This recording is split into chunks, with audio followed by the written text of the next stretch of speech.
Ar ateiviai egzistuoja? Kas jei galėtum paklausti ateivio klausimo? Ko paklaustum? Ir dar svarbiau, ką jis tau atsakytų? Ką ateiviai galvoja apie mus? Kokia jų filosofija?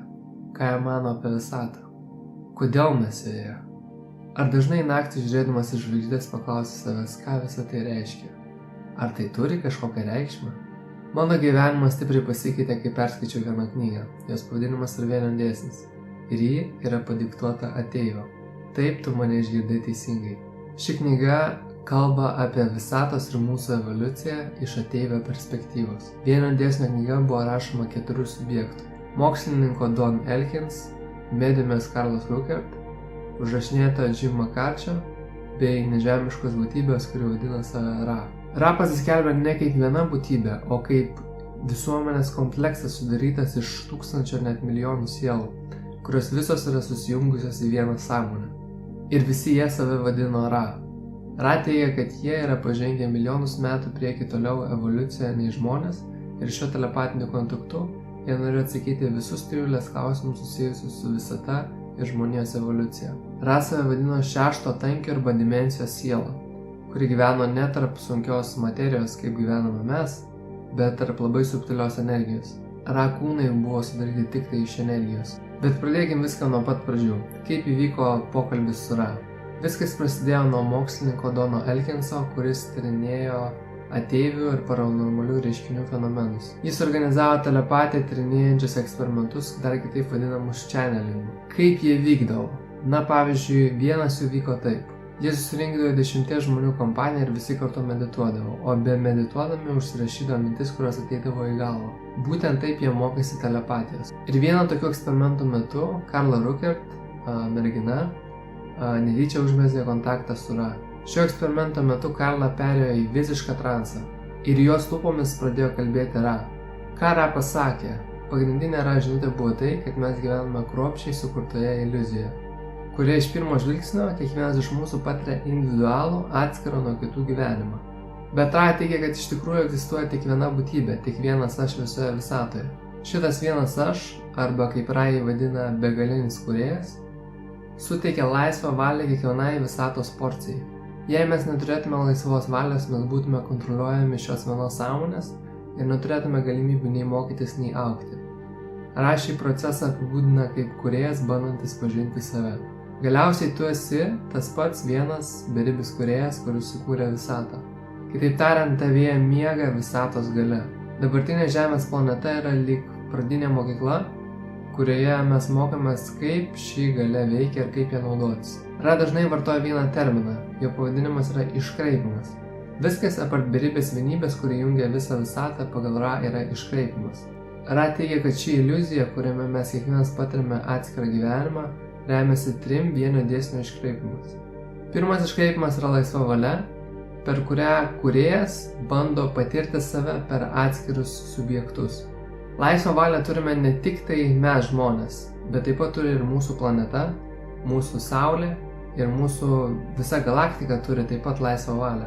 Kitaip sakant, pagal Ra, kiekviena galaktika yra unikali būtybė, kuri mąsto, jaučia, galvoja ir daro sprendimus. Jis sukuria žvaigždynus ir planetas, kuriuose gimsta gyvybė. Jis sukuria fizikinius ir matematinius dėsnius, pagal kuriuos veikia visata. Ir kiekviena nauja planeta ar nauja žvaigždė, kuri yra sukuriama, taip pat gauna laisvą valią kurti savo aplinką, kurti savo atmosferą, kurti savo gyvybės eksperimentą. Taip pat kiekvienas žmogus, kuris gimsta planetoje, taip pat gauna laisvą valią, kaip nori save išreikšti ir kaip nori kurti savo aplinką ir savo visatą. Sekantis vienio dėsnio iškraipimas, ant kurios remiasi visa šita iliuzija arba realybė, yra vadinamas meilė arba logosu, arba dar kitaip kūrybiniu principu. Tai ta jėga, kuri kinetinį, energetinį kūrėjo potencialą struktūrizuoja ir sureguliuoja į tam tikrą energiją, tam tikrą principą, tam tikrą dėsnį, tam tikrą struktūrą. Mūsų galaktikos centras yra mūsų logosas, centrinė visatos saulė, kuri veikia pagal meilės principą. Ji kuria savo visatą per meilę. Tuo pačiu visi kiti žvaigždynai yra mažesnieji logosai, kurie taip pat kuria visatą per meilę. Ir mūsų planeta taip pat yra mažesnis sublogosas, kuris taip pat kuria savo aplinką per meilę. Ir mes taip pat esame mažieji sublogasiai, mūsų planetos vaikai, kurie taip pat turi galimybę naudotis savo kūrybinę galią, kuri yra meilė. Tačiau kol kas mes tik tai bandome suprasti, kaip ta meilė veikia, mes dar nemokame ją naudotis. Trečiasis vieno dėsnio iškraipimas yra vadinamas šviesa. Tai energija, iš kurios kuriama materialioji visata. Pagal Ra viskas iš tikrųjų sukurta iš šviesos. Šviesa yra ta dieviško energija, kuri jungia visą visatą. Kitas labai įdomus konceptas, apie kurį yra labai daug kalba, tai yra tai, kad visatoje egzistuoja tik du evoliuciniai keliai.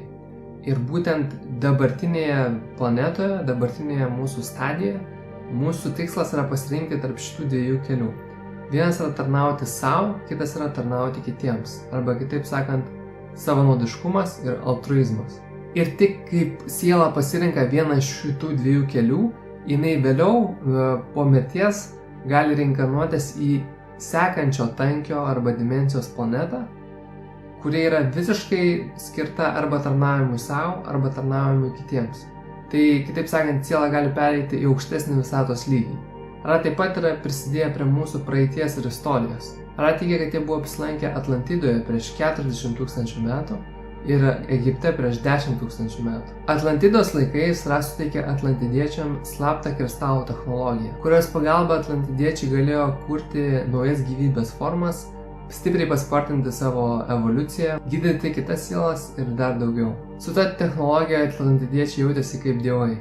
Tačiau jie greitai tapo godus ir savanaudiški. Jie pradėjo naudoti kristalus tam, kad įgytų daugiau galios ir galėtų valdyti kitus. Jie netgi rengėsi pavergti ir užkariauti kitose žemynuose gyvenusias tautas. Dėl šitos priežasties į Atlantidos raidos procesą įkišo aukštesnioji dieviškoji galia, kuris sunaikino žemyną ir ten visas gyvenusios sielas. Tačiau keletas tyros širdies sielų išsigelbėjo, bei pargabeno visas technologijas ir dvasinės paslaptis į naują žemyną – Egiptą. Ten prasidėjo nauja civilizacija, kuria vėliau apsireiškė ir Ra. Egipto laikais Ra taip pat prisidėjo prie piramidžių statymo. Piramidės veikia kaip gydymo arba iniciacijos į dvasinės visatos paslaptis konstrukcijos. Tačiau Ra greitai pasitraukė iš Egipto, nes egiptiečiai pradėjo garbinti kaip dievus, o jie viso labo norėjo būti kaip likimo sesės ir broliai. Tačiau dėl jų magiškų galių jie negalėjo įsipaišyti į visuomenę nepastebėtai. Iki šiol mes galime matyti monumentus, kuriuose išgraviruotas Egipto saulės dievas Ra. Grįžtant šiek tiek prie evoliucijos, Ra teigia, kad visata suskirstyta į 7 tankius arba dimensijas ir žmonija šiuo metu pereina iš 3 į 4 tankį arba dimensiją. Jie šitą perėjimo procesą vadina derliaus nuėmimu. Prieš milijonus metų Ra taip pat gyveno 3 tankyje. Tai reiškia ten pat, kur ir mes dabar. Jie gyveno Veneros planetoje. Tačiau jų visuomenė buvo pagrįsta harmonija ir seksualinės energijos apsikeitimu. Jie buvo be galo mylinčios ir filosofuojančios būtybės. Tuo tarpu mūsų planeta dabar sudaryta iš daugelio sielų, kurios kartoja 3 tankio mokyklos kursą jau nežinia kelintą kartą. Ką turiu omeny? 3 tankio ciklas trunka apie 75 000 metų. Ir prieš atsirandant gyvybei šioje planetoje egzistavo civilizacija Marso planetoje. Ir ten, einant tam pačiam 75 000 metų ciklui, marsiečiai nesugebėjo pereiti į 4 lygį, 4 tankį visatos. Jie liko 3 tankyje ir negana to jie susprogdino patį savo planetą. Ir vėliau jie buvo perkelti į Žemės planetą, kad kartotų tą visatos kursą. Ir dabar mūsų Žemė yra sudaryta iš 51% marsiečių ir toliau sielos iš kitų įvairių planetų ir visatų pasaulių. Ir tai paaiškina, kodėl mes taip linkę į karą ir agresiją. Taigi mūsų Žemė yra sudaryta iš labai įdomių sielų, kurios dėja, bet vis nepasimoko iš savo pamokų ar klaidų padarytų praeityje ir toliau tęsia savo tokį užsispyrusi, kaprizingą gyvenimą bei nesimoko meilės pamokų.